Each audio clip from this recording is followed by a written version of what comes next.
Let's talk about an invisible force field, a kind of planetary shield that makes all life on Earth possible. It's this incredible unsung hero working 24/7 right above our heads. And honestly, without it, none of us would be here. So, think about it for a second. The sun. It gives us warmth. It gives us light. It powers our world. But it also blasts out some seriously dangerous energy. What's standing in the way, protecting every single living thing from the worst of it? The answer is something you can't see, you can't touch. It's this delicate, invisible guardian that's just woven right into our atmosphere. It wraps around the whole planet, protecting you, me, everything, every single day. And that guardian is the ozone layer. Now, you've probably heard it called a sunscreen for the planet, and that's true, but it's also a massive understatement. It is so much more powerful than that. Just look at this number. The ozone layer blocks somewhere between 97 and 99% of the sun's most harmful ultraviolet rays. We're talking the really nasty UVB stuff. I mean, can you imagine a filter that's almost perfect? That's what we have.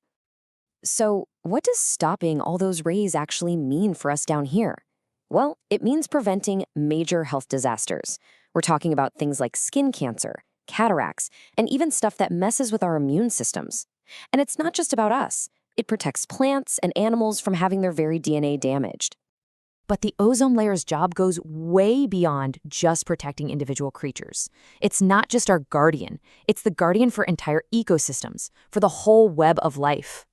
And this is just fundamental to how our planet works. The ozone layer protects phytoplankton in the ocean, these tiny little organisms that are the absolute base of the food chain for most marine life.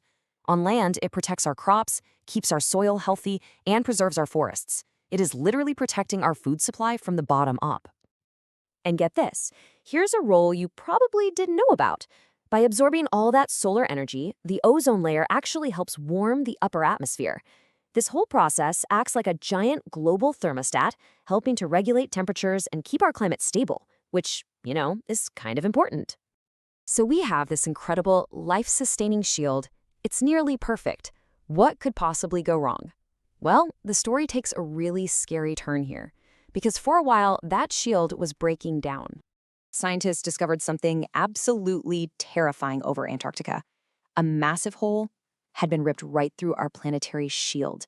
Our guardian was wounded, and for the first time, we realized just how vulnerable we were. So what on Earth could do that kind of damage? Well, it was us, a class of chemicals we invented called ozone-depleting substances.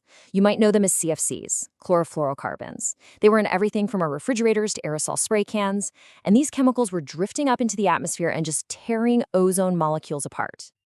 Okay, but this is not a story about doom and gloom. Not at all. This is actually a story about an incredible comeback.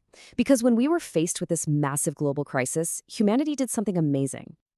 So how do we pull it off? Well, it started with that massive wake-up call.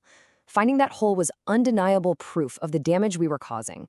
That led to this moment of unprecedented unity, where nations all over the world came together to sign something called the Montreal Protocol. This wasn't just some vague promise. It was a real, binding plan to get rid of those destructive chemicals. And guess what?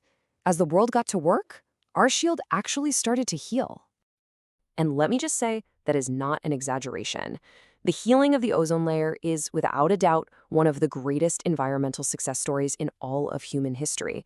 It's living proof of what we can do when we actually decide to solve a problem together. The big lesson here is just so incredibly hopeful. The Montreal Protocol proves, beyond a shadow of a doubt, that even the biggest, scariest environmental challenges can be solved when the world decides to work together. And that leaves us with this really powerful thought. We've done this before. We've faced a direct threat to our planet's life support system, and we fixed it. This whole story is proof that it is possible. So the real question for us right now is, what's the next big challenge we're going to solve together?